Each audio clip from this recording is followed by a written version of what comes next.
Well, he's accused in very precise terms of kissing these staffers on the lips, sorry, otherwise harassing them. But what he's owned up to is very imprecise.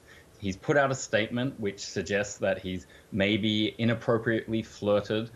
He said he hasn't inappropriately touched anybody, but he hasn't really ruled out touching anybody. So there's a lot of hedging language there. And I think we're now at the point where while a lot of his party colleagues do not want to see a double standard between the way Donald Trump was treated and the way he will now be treated as these investigations move forward, they are worried there's not going to be an independent investigation. And this is where he's also getting a lot of criticism. He seems to somehow want to control who investigates these claims. Where is it at the moment? So at this point, he has tried to appoint or suggest the appointment of a former federal judge to investigate him. And as you've just pointed out, that's the accused controlling the investigation. So it's not independent at all. And unfortunately for Cuomo, he has a track record of using intimidation as a political tactic to get his way. So it looks like he's continuing a pattern of behavior that he's already quite criticized for.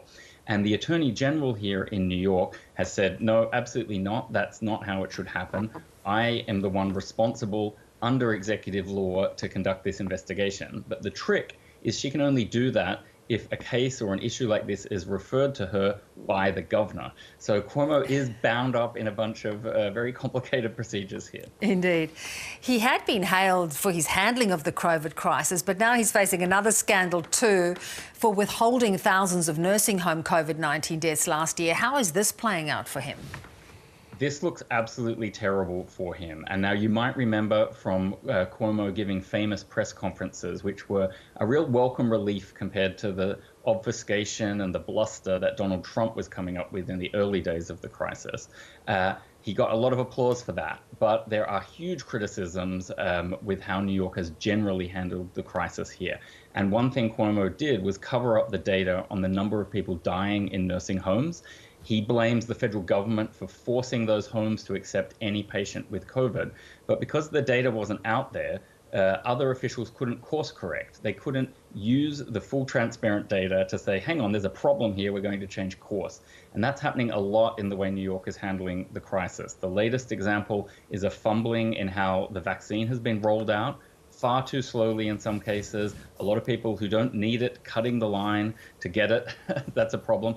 And another example, and I saw it with my own eyes on Saturday, we've opened up to indoor dining again here, right when there's newly transmissible variants spreading through the city. These restaurants are blowing past all their capacity limits, no enforcement, so you can just see that there's going to be a number of COVID problems piling up on his desk in the coming weeks. Well, he's a powerful man from a very powerful political family. Is he going to keep his job, do you think? I wouldn't rule that out. The best example I can think of for your viewers is Peter Beattie, the very popular former Queensland Premier. Cuomo starts with that sort of positioning and that strength, and he's a huge fundraiser. So even though he's tumbling and he's facing problems, he's falling from a great height. So he has to fall a long way to really get dislodged from power. Talking about being dislodged from power, the Trump was back over the weekend at a big conservative political conference, hinting that he will run again in 4 years. Just how much of a grip does Donald Trump still have on the Republican Party? It's really significant. You need to think back to the last 4 years and the way he really developed an almost cult-like following within the party. So he doesn't have to be on Twitter or in people's faces every day for that loyalty and that bond to continue existing. And so Trump is really showing that there has been a takeover by him and his followers of the Republican Party. And even in Congress, where you would think, okay, these are powerful people who don't have to rely on the president anymore, they've just elected a Trump supporter to run the largest faction of the Republicans within Congress. So we didn't hear anything new from that speech, but absolutely that very deep loyalty is still there. There's a question mark about whether that's enough to get Republicans elected or get him re-elected in 2024. Biden is very popular by contrast, but Trump isn't going anywhere anytime soon.